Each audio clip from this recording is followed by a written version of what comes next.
Throughout these bizarre hearings, the Democrats have struggled to make the case that President Trump committed some impeachable offense on his phone call with Ukrainian President Zelensky.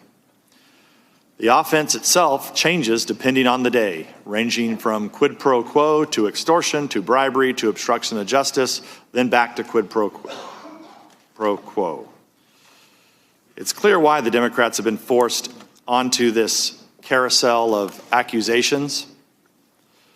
President Trump had good reason to be wary of Ukrainian election meddling against his campaign and of widespread corruption in that country.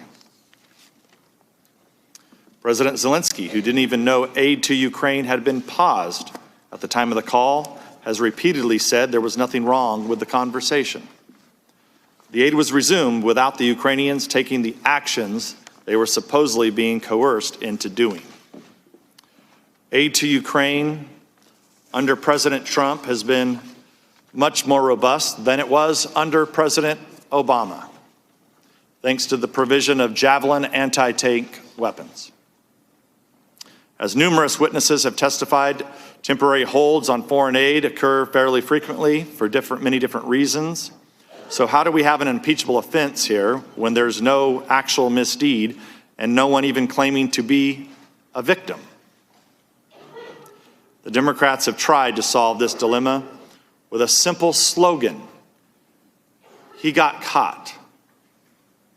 President Trump, we are to believe, was just about to do something wrong, and getting caught was the only reason he backed down from whatever nefarious thought crime the Democrats are accusing him of almost committing.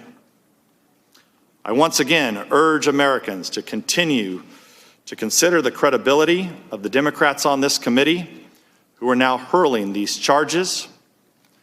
For the last 3 years, it's not President Trump who got caught. It's the Democrats who got caught. They got caught falsely claiming they had more than circumstantial evidence that Trump colluded with Russians to hack the 2016 election. They got caught orchestrating this entire farce with the whistleblower and lying about their secret meetings with him. They got caught defending the false allegations of the Steele dossier, which was paid for by them. They got caught breaking their promise that impeachment would only go forward with bipartisan support because of how damaging it is to the American people. They got caught running a sham impeachment process featuring secret depositions, hidden transcripts, and an unending flood of Democrat leaks to the media. They got caught trying to obtain nude photos of President Trump from Russian pranksters, pretending to be Ukrainians. And they got caught covering up for Alexander Chalupa, a Democratic National Committee operative who colluded with Ukrainian officials to smear the Trump campaign by improperly redacting her name from deposition transcripts and refusing to let Americans hear her testimony as a witness in these proceedings. That is the Democrats' pitiful legacy in recent years. They got caught. Meanwhile, their supposed star witness testified that he was guessing that President Trump was tying Ukrainian aid to investigations despite no one telling him that was true. And the president himself explicitly telling him the opposite, that he wanted nothing from Ukraine. Ladies and gentlemen, unless the Democrats once again scramble their kangaroo court rules, today's hearing marks the merciful end of this spectacle in the Impeachment Committee, formerly known as the Intelligence Committee. Whether the Democrats reap the political benefit they want from this impeachment remains to be seen, but the damage they have done to this country will be long-lasting. With this wrenching attempt to overthrow the president, They have pitted Americans against one another and poisoned the mind of fanatics who actually believe the entire galaxy of bizarre accusations they have leveled against the president since the day the American people elected him. I sincerely hope the Democrats end this affair as quickly as possible so our nation can begin to heal the many wounds it has inflicted on us. The people's faith in government and their belief that their vote counts for something has been shaken. From the Russia hoax to this shoddy Ukrainian sequel, the Democrats got caught. Let's hope they finally learn a lesson, give their conspiracy theories a rest, and focus on governing for a change.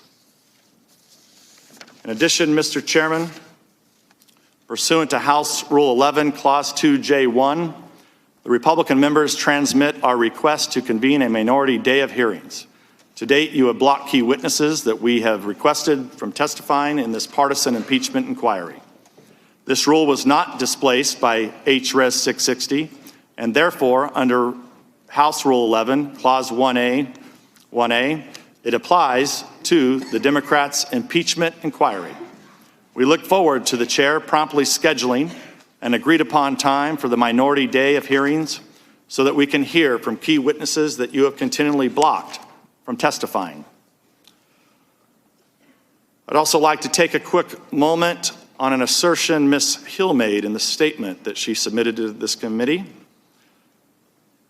in which she claimed that some committee members deny that Russia meddled in the 2016 election. As I noted in my opening statement on Wednesday, that in March 2018, Intelligence Committee Republicans published the results of a year-long investigation into Russian meddling. The 240-page report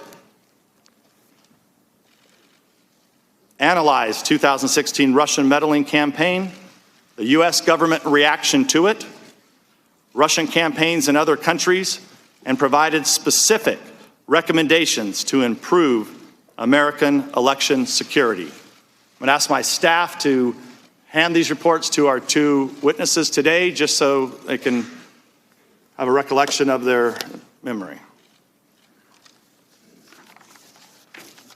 As America may or may not know, Democrats refused to sign on to the Republican report. Instead, they decided to adopt minority views filled with collusion conspiracy theories.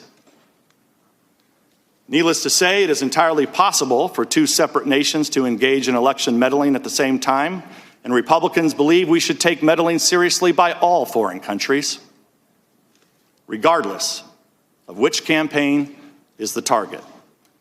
I'd like to submit for the record a copy of our report titled Report on Russian Active Measures. I yield back.